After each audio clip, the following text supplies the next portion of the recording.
படிச்சிருக்கியா? Degree முடிச்சிருக்கேன் sir. 60க்குள்ள இந்த ஊர்ல கிடக்க வேலை கிடைச்சி சிட்டிக்கு போனேன் சார். செட் ஆகல. எவ்வளவு சம்பாதிச்சாலும் வாடகைக்கு சாப்பாட்டுக்குமே சரியா போயிடுச்சு.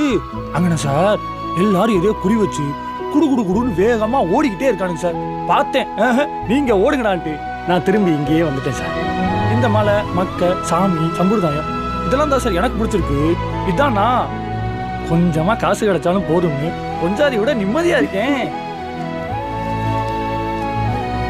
படிச்சு பார்க்காம கூட கையெழுத்து போட்டேன். என்ன சார், அப்புறம் நீங்க போட்டுக்க இந்த யூனிஃபார்ம்க்கு என்ன மரியாதை?